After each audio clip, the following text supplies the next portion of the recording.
بيبتدي الفيلم لما بيدخل تامر المستشفى عشان يتعالج من الكبد الوبائي، فطبعا كل الناس اللي حواليه كانوا خايفين يتعدوا منه، وبما فيهم باباه ومامته وحتى النيرس اعتماد كبيرة الممرضات اللي ما بتضحكش للرغيف السخن دي كانت برضو بتخاف تقرب منه. المهم بيفضل كده لوحده واهله خايفين يزوروه لحد ما ابتدت تتابع حالته الممرضة سمر اللي اول ما شافها قلبه دق 3 دقات وكان بينتهز اي فرصة عشان يقرب منها، فبيقوم هنا يتمشى ويروح يتكلم معاها وبتعرف منه انه مهندس وبيشتغل شغل دايم. فقالت له يا بختك، ده انا شغاله 8 ساعات كل يوم وبعقد مؤقت. وبيفضل كده يتلكك كل شويه انه ينده لها لاي سبب عشان يشوفها، وقربوا من بعض اكتر وكانت بتقعد تاكل معاه من الاكل اللي مامته بتبعته، ولما بيكون عندها نايت شيفت كانت بتروح تنام جنبه عادي جدا، وهو بيفضل صاحي يراقب الجو علشان لو النيرس اعتماد جته كده يعني. وهو كان اسمه بالكامل سيد مرزوق تامر، بس هي قالت له بقول لك ايه، هو انا ممكن اناديك باسم جدك واقول لك تامر؟ فقال لها انت تقولي اللي انت عايزاه يا قمر. المهم بيتعلق بيها تامر لدرجه انه لما خف والدكتور كتب له على خروج كان متضايق انه هيخرج ويسيبها، وكان عايز يقدم لها ورد ويتكلم معاها قبل ما يخرج، بس لما بينده عليها بتجيله النيرس اعتماد وبتفتكر الورد ده ليها، فقال لها لا لا مش انت يا قرشانه، وفضل كده مش عارف يتكلم معاها من ضغط الشغل لحد ما بيجي يوم خروجه من المستشفى.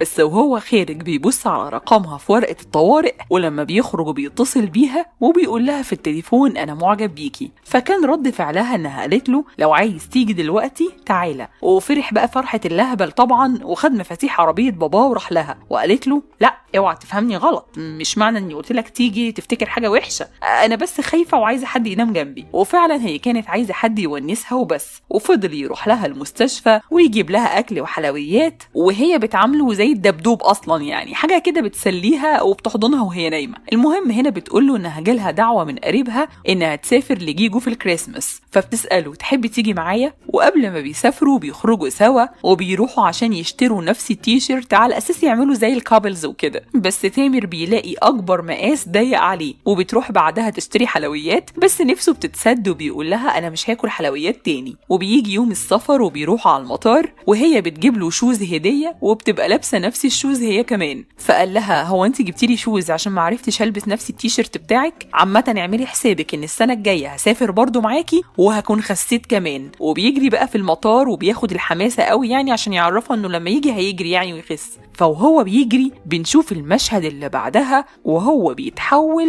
الشكل ده، ايه ده صبرتي ونولتي يا سمر. وبيفضل تامر معاها وشكلهم خلاص ارتبطوا ببعض، ما بقاش مجرد دبدوب يعني، بدليل انه هو خارج قالت له ارمي الزباله، فده طبعا دليل على ان المسافه قربت ما بينهم جدا. وهنا مدير تامر بيعرض عليه فرصه شغل في شركه كبيره، بس الشركه دي بتكون في مدينه سول والسفر ليها كل يوم هيبقى تعب جدا، فبيروح ياخد راي سمر وبتوافق عشان دي حاجه في مصلحته، وبيقرر يشتري عربيه عشان يروح الشغل ويجي لها كل يوم من سول، وبيجيب لها خاتم على اساس ان كده خلاص بقى يا بت انتي مراتي. بس لما بيروح الشركه الجديده وبيتعرف على المديره بكيزه هانم دي بيكتشف ان هم جابوا المهندسه نهى كمان علشان يشتغلوا سوا، وطبعا كل واحد فيهم ما كانش متوقع وجود حد معاه في نفس المشروع، فبيبقوا مش طايقين بعض. وتامر بيروح يكلم مديره القديم وبيقول له دول جابوا واحده معايا وبنت كده شكلها رخمه، هو انا مش هعرف يعني اصمم لوحدي ولا ايه؟ فقال له عادي، هو الشركات الكبيره كده، ما تشتغل يا ابني وانت ساكت وكل عيش، وهو في مهندسين بيشتغلوا مهندسين اصلا، ما تحمد ربنا يعني. ولما بيروح يحكي لسمر عن اللي حصل فقالت له حاول تخلي الموظفين يحبوك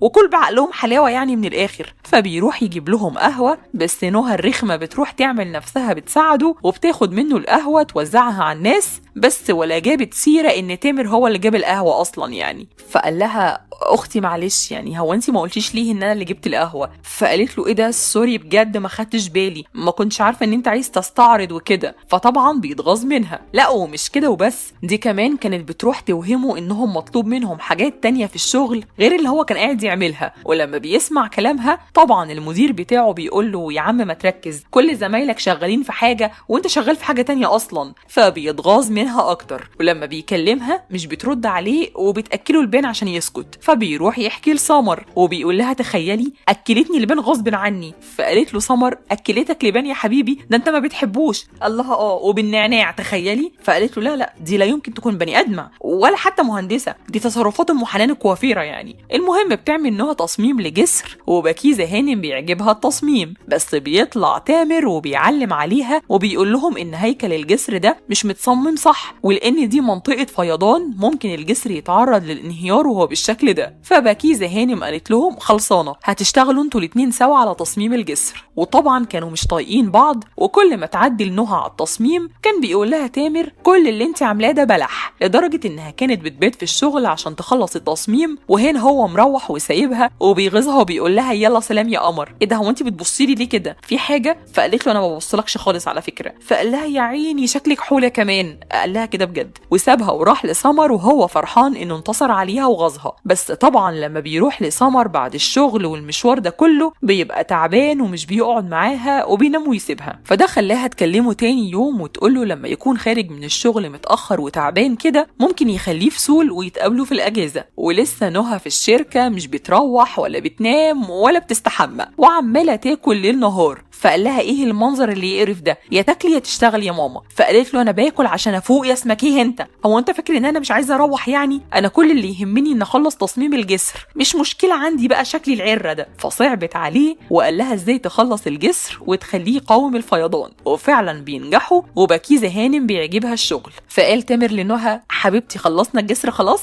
استحمي بقى ابوس رجلك. وبعدها بيسافر لسمر بس مش بيلاقيها، فبيتصل بيها وبتقول له ان النرس اعتماد غيرت اجازتها تاني. لا هم نحس يعني مفيش كلام. المهم ايه اللي بيحصل بقى؟ كفايه اقول لكم ان نهى قاعده في وش تامر كده، فيعني الشيطان مش هيلاقي احسن من الفرصه السعيده دي. وكل ما كانوا بيقربوا من بعض اكتر عشان الشغل المشترك ما بينهم، كل ما كان هو وسمر بيبعدوا عن بعض بسبب انشغال كل واحد فيهم. وهو الصراحه حاول يبقى مخلص لسمر كتير، يعني هنا مثلا لما حاول يغطي نهى بالجاكيت وهي نايمه قال لنفسه لا عيب يا تامر اختشي مش كده. لكن هنا بعد ما خلصوا الشغل الجديد المطلوب منهم قالت له سمر تعالى نحتسي مشروب سويا، احتساء مشروب عادي يعني مش اللي مروه تقصده، وانا اللي هعزمك. فخرج معاها، ولما سمر كلمته كدب عليها وقال لها انه في اجتماع في الشغل وما راح لهاش. ودي كانت بدايه النهايه معروفه. وابتدى بقى ما يروحش لسمر لفترات طويله، وكان بيسهر مع نهى في الشغل. فابتدت بقى تسبله وبصت له كده بصت ما تيجي نحتسي الشاي سويا بس اللي مروه تقصده يعني. فقال لنفسه اجري يا مجدي، وقام ومشي وراح لسمر. بس هي الصراحه استقبلته احلى استقبال. اول ما دخل قالت له ارمي الزباله وغير اللمبه. قال لها انا لسه جاي وتعبان. فقالت له ما هو انت هتنام وتصحى تمشي تاني يوم ومش هتعمل اي حاجه، هو انت فاكرها لوكاندا هنا بتيجي تنام وتمشي؟ فقال لها يعني ده وقته تقولي لي ارمي الزباله اول ما تشوفي خلقتي؟ قالت له انا نفسي افهم ايه اللي بيضايقك في موضوع الزباله ده؟ فقال لها هو انا يا بنتي بس اللي بتضايق؟ دي كل رجاله العالم هيتشلوا من الموضوع ده. وفي اخر الحوار الرومانسي ده رميت له القضيه بقى وقالت له طب على فكره بقى انا شكلي حامل كده. فخرج وسابها. ولما بتروح سمر عند الدكتور اتاكدت وكلمته وقالت له انها حامل في الاسبوع الرابع. وطبعا قعد يفكر وقال لنفسه يعني انا ارمي الزباله واركب اللمبه وهي كمان حامل؟ يعني انا كمان شويه مش هبقى تامر، ده انا هبقى ابو ادم مثلا يعني. لا اجري يا مجدي. وراح معاها عند الدكتور علشان يتخلوا عن البيبي. وكل ده كان يبان تامر انه كويس مع سمر وخد اجازه يقضيها معاها وهي تعبانه. بس هي قالت له روح شغلك انا كويسه، لان هي ابتدت تحس انه متغير من ناحيتها وانه ما بقاش مبسوط معاها. وفعلا هو كان بيتعلق اكتر بشخصيه نهى، وكان دايما يقابل سمر وهو شارد وتعبان. وكان كل الحاجات الحلوه اللي بيعملوها سوا زمان ما بقتش تاثر عليه دلوقتي. حتى لما قالت له سمر انها حجزت تذاكر لجيجو علشان يقضوا الكريسماس هناك شكله ما كانش مبسوط قوي. فطلبت بقى معاها انها تنكد عليه على الاخر، وقعدت بقى تقول له انت متغير وخصوصا بعد ما تخليت عن ابننا وكلام من ده. فقال لها ايه الكلام اللي انت بتقوليه ده يا نهى يا مزتي؟ فقالت له لا ده انت تقف لي هنا بقى وتقولي مين نهى دي ان شاء الله. قال لها نهى نهى زميلتي في الشغل. فقالت له وانت بتقول لزميلتك كده عادي يا مزتي؟ فتعصب عليها بقى وقال لها هو انت ازاي تشكي فيا؟ ناقص تقولي لي كمان ان انا احتسيت معاها الشاي. المهم بينكدوا على بعض وبتقرر سمر تسيبه. تسيبه. فبما انه اتظلم يا عيني وهو ما عملش حاجه غلط، فقرر انه يعمل حاجه غلط وراح احتسى شاي فعلا مع نهى، ومن ساعتها ارتبط بيها وعلاقته انتهت بسمر. ولما بيخلصوا هو ونهى كل التاسكات اللي كانت مطلوبه منهم في الشغل، بتشكرهم بكيزة هانم وبتنسب النجاح للفريق التعبان بتاعها لمجرد انه شغال بعقد دايم، وبتستغنى عن خدمات تامر ونهى. لا وبيغزوهم اكتر وبيعزموهم على الاحتفال بالكريسماس مع الموظفين الدايمين. ولما بيتكلم هنا تامر مع نهى، قالت له انت ممكن ترجع شركتك عادي، انت كنت موظف دايم فيها. فسألها طب وانت هتعملي ايه؟ فقالت له انا هسافر اكمل دراستي عشان اقوي السي في بتاعي. ومره واحده بتجيله رساله على الموبايل بتفكره بميعاد سفره لجيجو، وبيعرف ان سمر ما لغتش تذكرته. فحس مره واحده كده انه خسر كل حاجه، خسر الشغل في شركه كبيره واللي كان فاكره هيستمر، وخسر نهى اللي طلع مش فارق معاها قوي، وحس ان سمر لسه فاكراه. فراح يدور على الخاتم بتاعها اللي اديتهوله عشان يروح يلحقها في المطار.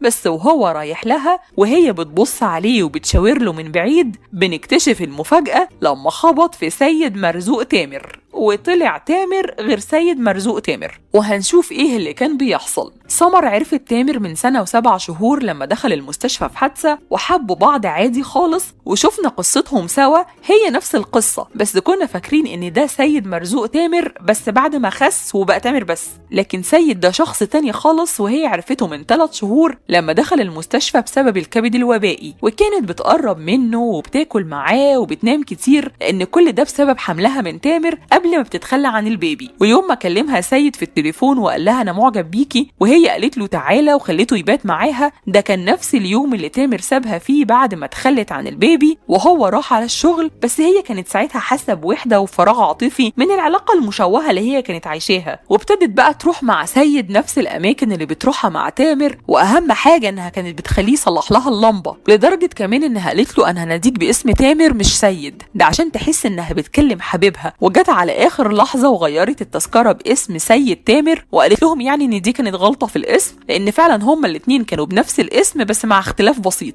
المهم لما جه تامر علشان يروح لها ويعتذر لها، كان بيجري سيد كمان عشان يوريها انه هيخس يعني على السنه الجديده وكده. والفيلم كله كان واقف على المشهد ده وقت ما سيد راح لها المطار عشان يسافر معاها جيجو بدل تامر. وكل اللي شفناه في الفيلم ده كان فلاش باك لعلاقتها بتامر. فسمر عملت نفسها مش شايفه تامر اصلا، وقررت انها هتسافر مع سيد لانها حست ان علاقتها بتامر باظت خلاص ومش هينفع يرجعوا لبعض تاني. والحكم بقى اللي احنا طلعنا بيها من الموال الاسود ده، الرجاله المرتبطه اسهل في الشقط من الرجاله السنجل، فخلي بالك من حبيبك واوعي تنكدي عليه لا يروح لواحده تانية. وتاني حكمه بقى، بنات حبيبك كده كده هيخونك مع زميلته في الشغل، معروفه، فما تحاوليش يعني. والحكمه الاهم بقى، لو علاقتك بحبيبك ابتدت تبوظ، يا تواجهه وتحاول تصلحها يا تنهيها. ما تحاولش تعمل منه صوره تانية تعوضك عن الاصل، او تحاول تسترجع نفس المشاعر والذكريات مع حد تاني هو ما عاش معاك المشاعر دي اصلا، لانها ساعتها هتبقى مشاعر وذكريات مش حقيقيه. نكون قد وصلنا الى نهايه هذا الفيديو. إذا أعجبكم وتريدون المزيد من هذه الفيديوهات، اضغطوا على زر لايك واخبرونا في التعليقات، ولا تنسوا اشتركوا في القناة وفعلوا زر الجرس لتكونوا أول من يتوصل بالفيديو القادم. نلتقي في الحلقة القادمة، إلى اللقاء.